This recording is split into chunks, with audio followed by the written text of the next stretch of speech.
Cada 15 de octubre celebramos la memoria de Santa Teresa de Ávila o Teresa de Jesús, una de las grandes santas y místicas de nuestra iglesia. Sus padres eran Alonso Sánchez de Cepeda y Beatriz Dávila y Ahumada.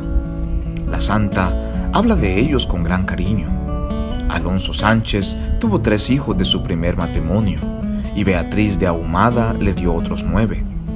Al referirse a sus hermanos y medios hermanos, Santa Teresa escribe: «Por la gracia de Dios, todos se asemejan en la virtud a mis padres, excepto yo».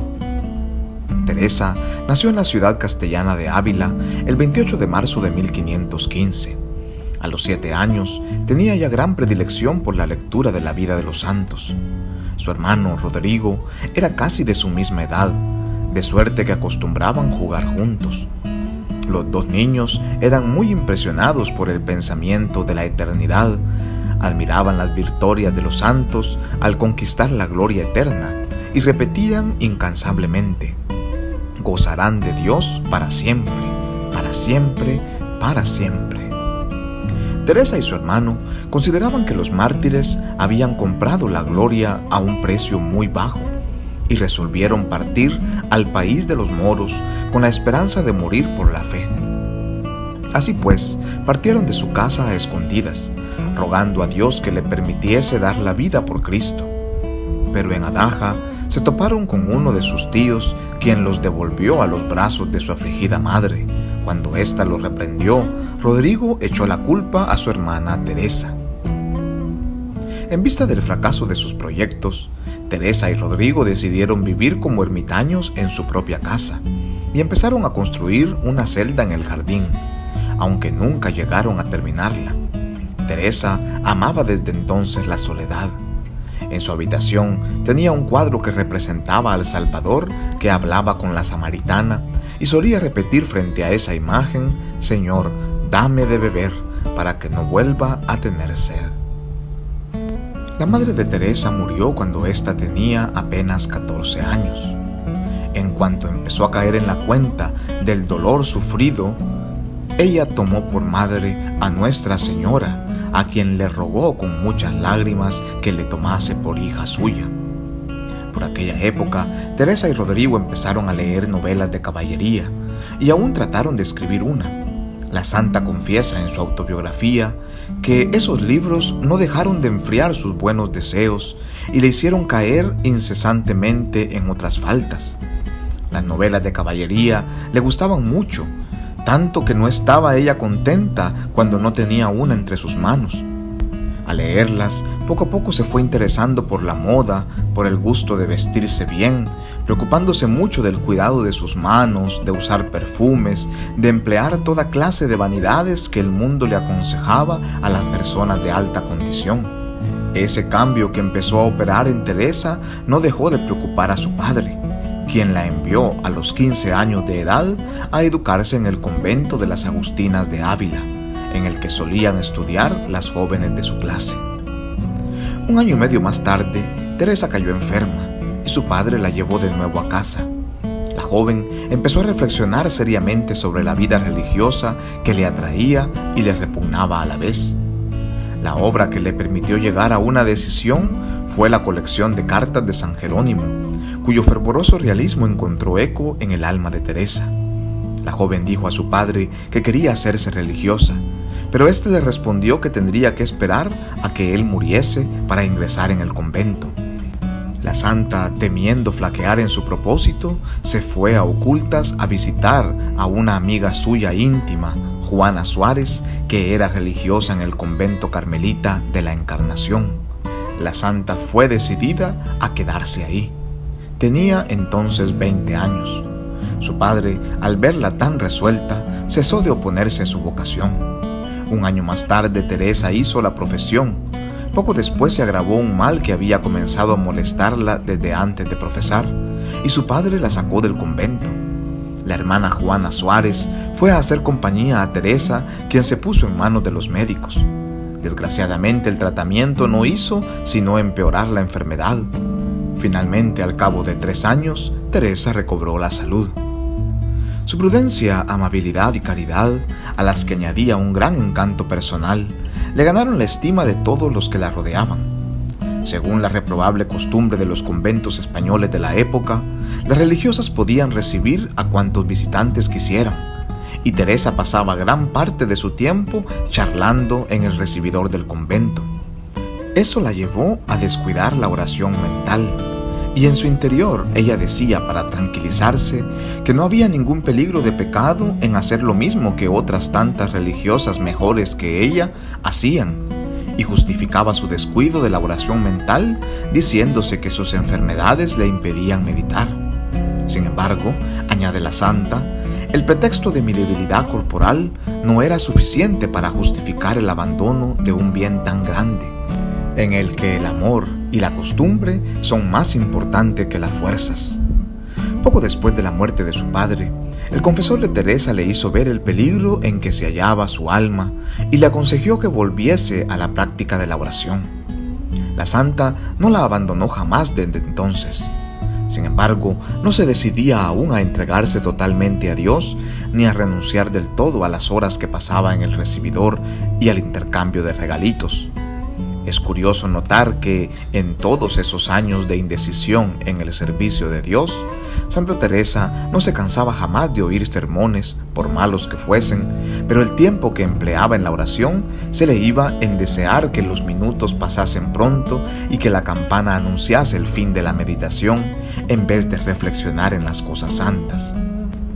Convencida cada vez más de su indignidad, Teresa invocaba con frecuencia a los grandes santos penitentes, San Agustín y Santa María Magdalena, con quienes están asociados dos hechos que fueron decisivos en su vida.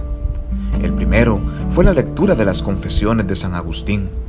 El segundo fue un llamamiento a la penitencia que la santa experimentó ante una imagen de la pasión del Señor. Sentí que Santa María Magdalena acudía en mi ayuda, dice Santa Teresa, y desde entonces he progresado mucho en la vida espiritual.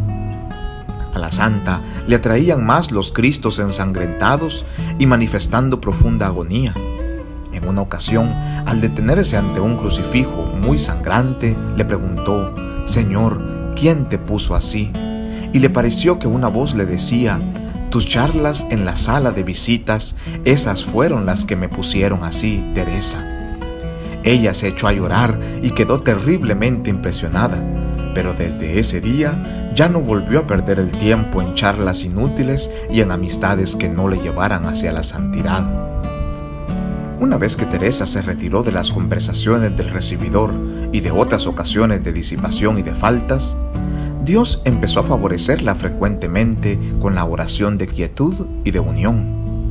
La oración de unión ocupó un largo período de su vida, con el gozo y el amor que le son característicos, y Dios empezó a visitarla con visiones y comunicaciones interiores.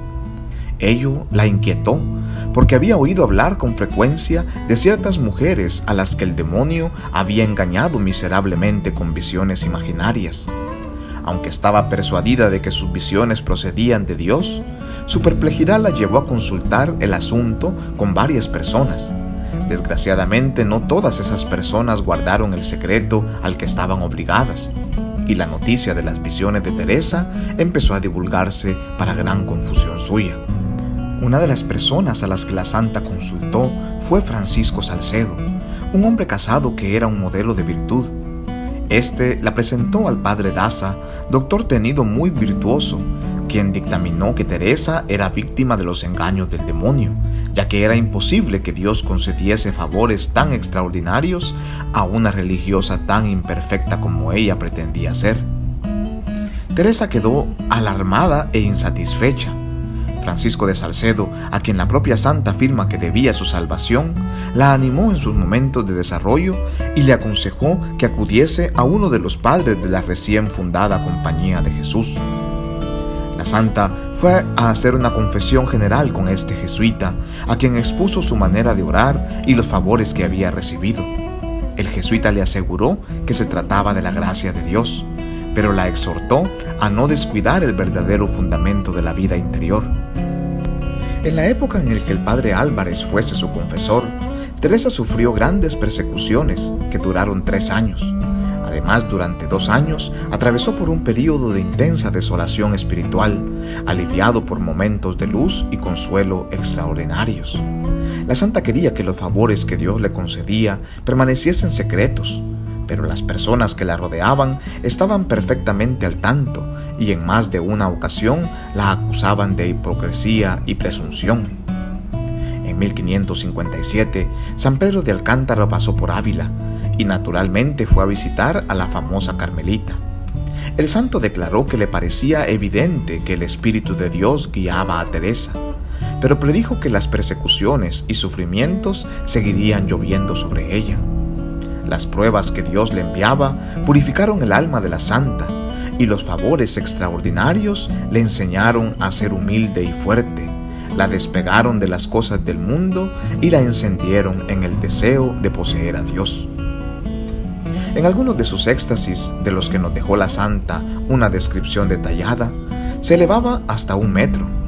Después de una de aquellas visiones, escribió la bella poesía que dice: «Tan alta vida espero, que muero porque no muero». A este propósito, comenta Teresa, Dios no parece contentarse con arrebatar el alma así, sino que levanta también este cuerpo mortal manchado con el barro asqueroso de nuestros pecados. En esos éxtasis se manifestaban la grandeza y la bondad de Dios, el exceso de su amor y la dulzura de su servicio en forma sensible, y el alma de Teresa lo comprendía con claridad, aunque era incapaz de expresarlo. El deseo del cielo que dejaban las visiones en su alma era inefable. Desde entonces dejé de tener miedo a la muerte, dice Teresa, cosa que antes me atormentaba mucho. Las experiencias místicas de la santa llegaron a las alturas de los esponsales espirituales, el matrimonio místico y la transverberación. Vi a mi lado a un ángel que se hallaba a mi izquierda, dice Teresa, en forma humana. Confieso que no estoy acostumbrada a ver tales cosas, excepto en muy raras ocasiones.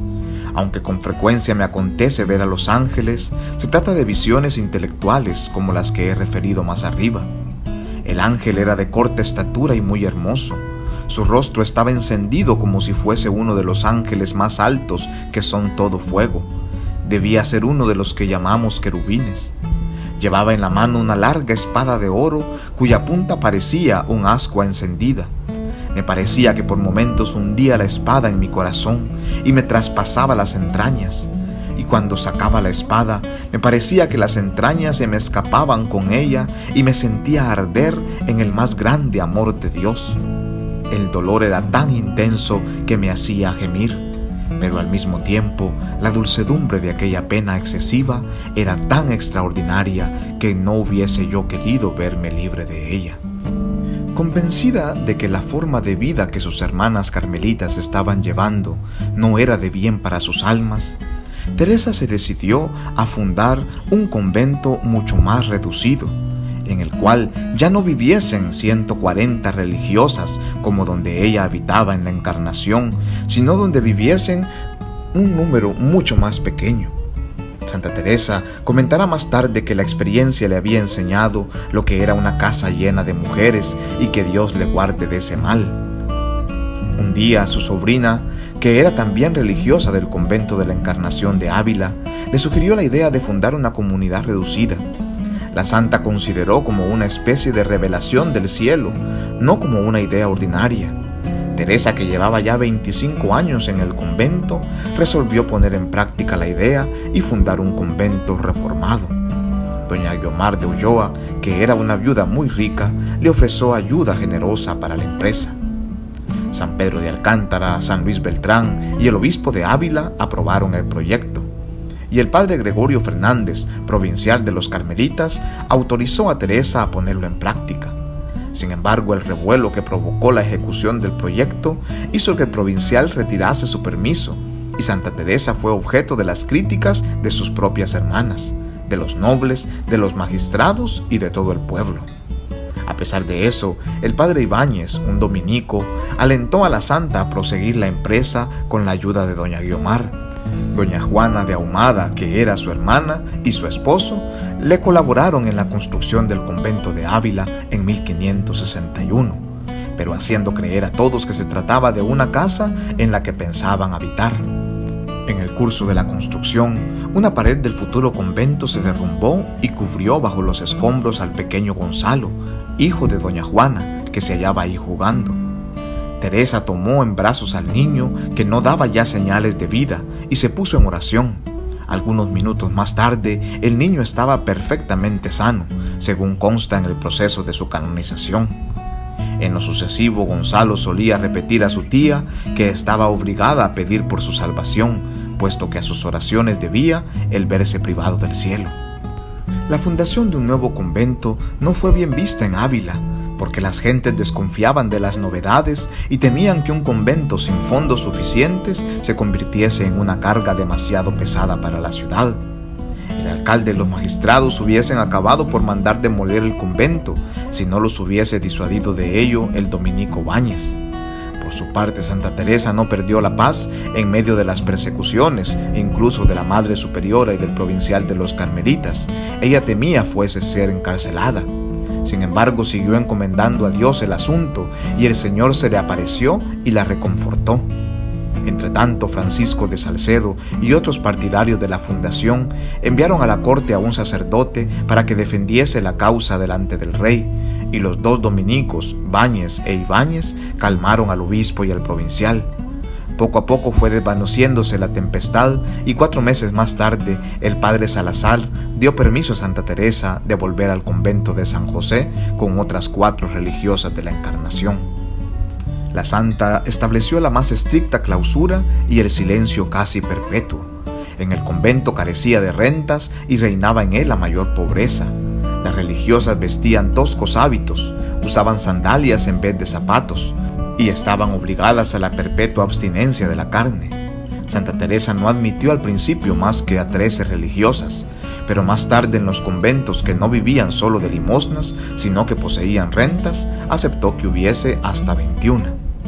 En 1567, el superior general de los carmelitas, Juan Bautista Rubio, visitó al convento de Ávila y quedó encantado de la superiora y de su sabio gobierno.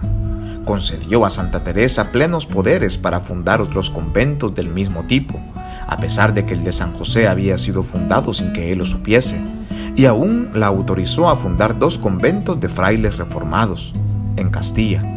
La santa había encontrado en Medina de Campo a 2 frailes carmelitas que estaban dispuestos a abrazar la reforma. Uno era Antonio de Jesús de Heredia, superior del convento de dicha ciudad, y el otro Juan de Yepes, más conocido con el nombre de Juan de la Cruz. En 1580, cuando se llevó a cabo la separación de las 2 ramas del Carmelo, Santa Teresa tenía ya 65 años y su salud estaba muy debilitada. En los 2 últimos años de su vida fundó otros 2 conventos más, lo cual hacía un total de 17. Las fundaciones de la santa no eran simplemente un refugio de las almas contemplativas, sino también una especie de reparación de los destrozos llevados a cabo en los monasterios por el protestantismo, principalmente en la Inglaterra y Alemania. En julio de 1582, cuando el convento estaba ya en marcha, Santa Teresa tenía la intención de retornar a Ávila, pero se vio obligada a modificar sus planes para ir a Alba de Tormes a visitar a la duquesa María Enríquez. Al llegar a Alba de Tormes, la santa tuvo que acostarse inmediatamente. 3 días más tarde dijo a la beata Ana: «Por fin, hija mía, ha llegado la hora de mi muerte». El padre Antonio de Heredia le dio los últimos sacramentos y le preguntó dónde quería que la sepultasen. Teresa replicó sencillamente: «¿Tengo que decidirlo yo? ¿Me van a negar aquí un agujero para mi cuerpo?». Cuando el padre Heredia le llevó el viático, la santa consiguió erguirse en el lecho y exclamó: «Oh Señor, por fin ha llegado la hora de vernos cara a cara». Santa Teresa de Jesús, visiblemente transportada por lo que el Señor le mostraba, murió en brazos de la beata Ana a las 9 de la noche del 4 de octubre de 1582. Al día siguiente entró en vigor la reforma gregoriana del calendario, que suprimió 10 días, de suerte que la fiesta de la santa fue fijada más tarde, el 15 de octubre. Santa Teresa fue sepultada en Alba de Tormes, donde reposan todavía hoy sus reliquias. Su canonización tuvo lugar en el año 1622 y el 27 de septiembre de 1970 Pablo VI le reconoció el título de doctora de la Iglesia. En la actualidad, las carmelitas descalzas son aproximadamente 14.000 en 835 conventos del mundo, y los carmelitas descalzos son aproximadamente 3.800 en más de 490 conventos. Santa Teresa de Ávila ruega por nosotros, paz y bien.